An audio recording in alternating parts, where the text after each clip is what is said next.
Hey everybody, how's it going? I hope you're all having a great day. Today, I'd like to discuss an article from the National Review that came out, and it is discussing right to repair. 2 years ago, I interviewed Luther Abel at National Review. He was a very pleasant, kind journalist who really seemed to care about accuracy in his reporting above all else and having the full story. And I really appreciated that. The National Review is a more conservative-leaning publication, and they're talking about this since Biden tweeted about right to repair a few days ago. I thought I'd read the article because it's pretty interesting, and I'm glad that I had the opportunity to speak with Luther on right to repair 2 years ago. I understand why people who are more conservative are a bit skeptical of the government getting involved in anything.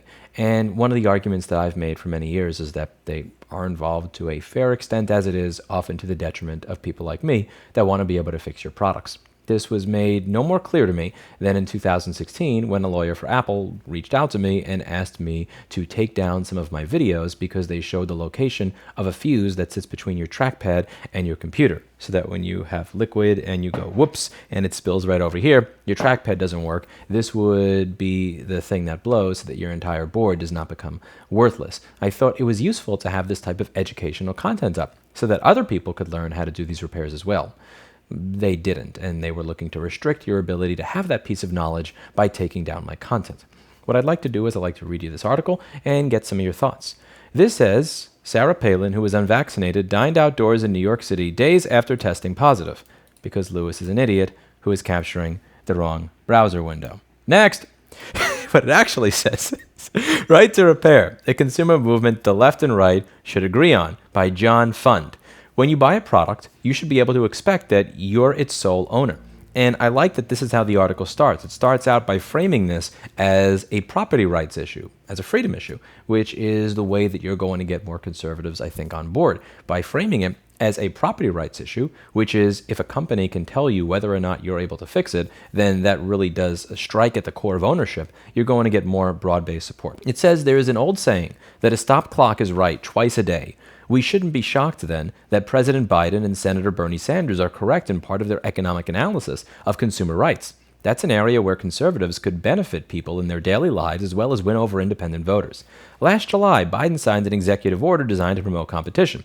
The order is highly flawed in its failure to see how use of big government to curb monopolies often makes big business bigger. It is way too reliant on discredited notions of antitrust to break up big tech, finance, agriculture, and healthcare companies. But there are several areas where Biden struck a blow for consumer freedom. He directed that hearing aids can now be sold over the counter, offsetting federal regulations that make them more expensive than they need to be. He also directed the Federal Trade Commission to restrict government-mandated occupational licensing. That barrier now limits entry into 1 out of 5 jobs in the country, and some rules often shut out new entries in fields ranging from hair braiding to plumbing to contracting. Overall, Biden's call for more access to generic drugs is also a positive. Another win for consumer freedom is contained in Biden's call for regulations to prohibit manufacturers from banning the repair of equipment and devices by their owners and independent repair shops. Right to repair laws that make repairs on items from cars to smartphones faster and easier are growing at the state level. Biden's effort would supplement those moves. The basic principle behind right to repair is that when you buy a product, you become its sole owner. Manufacturers shouldn't be able to, for example, remotely lock you out of your own property for having unauthorized repairs made on it.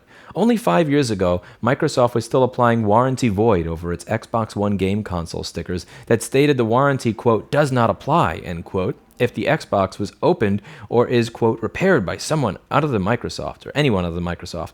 These stickers were there even though the practice has been illegal in the United States since 1975. This is something that many people tend to forget when they say they want the warranty to not be void when they fix it. That's what right to repair people really want. Well, yes, that's part of what we want, but that's part of what we want because that's been the law since the 70s. If you're a manufacturer and you wish to void a warranty, the burden of proof is on you to explain how the warranty was voided. So if I open my device, I replace the RAM, the graphics card dies a year later, no.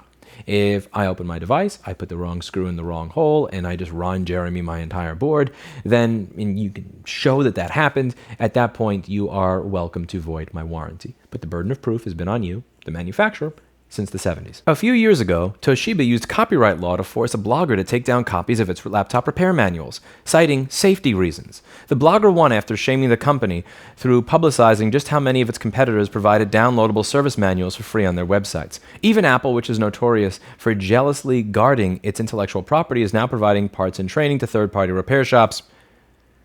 I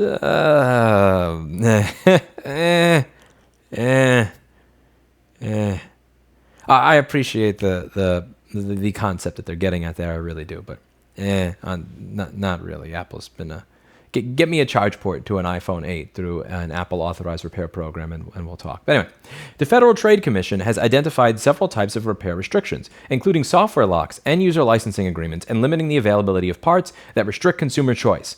Perhaps the biggest problem is with motor vehicles, whose basic replacement parts such as headlamps, bumpers, and grills often cost hundreds of dollars more when purchased from an automaker rather than an independent manufacturer. In addition, some tech companies are trying to do with cars what they did to smartphones, tying their exclusive operating systems to specific products to force out competitors. In a small victory for consumer freedom, a bipartisan group of House members, led by Darrell Issa, have introduced the Save Money on Auto Repair Transportation SMART Act. It would limit the time that automakers can block alternative part suppliers and enforce design patents on collision repair parts, which sounds like a good thing. The right to repair movement has the potential to touch consumers of dozens of products. In some cases, manufacturers have limited access to everything from cell phones to military gear, to refrigerators to hospital ventilators. During his 2020 presidential campaign, Bernie Sanders made a point of appealing to rural voters by complaining that farmers can't even repair their own tractors or other equipment because of the greed of companies like John Deere. True. Sanders had a point. In some rural areas, farmers do have to wait days for a factory technician to show up, even if he ends up just pushing simple software-restricted buttons to fix a problem. True. The battle over right to repair represents a clear dividing line between supporters of certain business interests and backers of a free market. As Adam Smith reminded us in The Wealth of Nations, business owners are often eager to find ways to maintain or expand profit margins by enlisting the government to enforce anti-competitive practices. True, which is part of the reason that they wanted me to take down my video showing you how to fix your own products. And the reason that they were using a law firm to try and get me to do that. Supporters of limited government must remember that support for a free economy can be sustained only if consumers feel they are being treated fairly and have real ownership of the things they buy. Otherwise, they will demand government regulation, which is often heavy-handed. Responsible regulation, such as right to repair, can enhance consumer choice, while at the same time people are educated in just how vast are the benefits of allowing innovation and freedom in the economy. And I thought it was really cool to see that this is being picked up by a more conservative publication. When you take a look at the comments section, top voted comments that I liked here, someone says, yes, it hardly impacts anybody. The only people that care about it are the ones that own cars and smartphones, which has the obvious level of sarcasm to it when people say that this hardly impacts anybody. And I am happy to see that regardless of where people are in the political spectrum, more people are deciding, I bought this, I kind of want to feel like I own it. I don't want somebody else to own my life. I don't want the government to own me, and I don't want a set of private corporations to own me. And I most certainly do not want a set of private corporations to utilize the government to tell me what I can and cannot do. At this point in time, we kind of have the worst of both worlds, whether we have the company themselves doing everything they can to restrict people from doing repairs, or we have them using the government to try to get my videos taken down, a la 5.5 years ago. And I'm really happy to see more people from across the aisle just deciding, screw it, I'm done with this. I bought this. I want to be able to fix it. I own it. Stop screwing with my freedom. I like seeing people, whether on the left or the right, deciding I would like more freedom when I spend money on my own personal devices. And at the end of the day, I think this is a very important thing to be doing. I'm more than happy to talk with someone from National Review, and I'm more than happy to have a sit-down conversation with Sam Seder. I'm happy to discuss the concepts, the issues, the philosophy with people on almost all sides of the political spectrum, because it's only once we can get vast agreement from all different people in America that we will finally start to see some change in this country with regards to property rights and your ability to fix what it is you own. Let me know what you think of this article. Let me know what you think of John Fund's article, as well as Luther Abel's article that I will link to down below from 2 years ago. Thank you so much for those who reached out to me from the National Review 2 years ago to get some information on right to repair. We spoke for really hours, and he had lots of follow-up questions before he actually published his article. He really cared to get things right prior to publishing, and I really did appreciate that. And I also do appreciate them covering this issue at this point from a different standpoint than the reactionary standpoint that I see from a lot of people, which is by Biden tweeted this, therefore I will have the opposite opinion of what Biden said because I don't like Biden.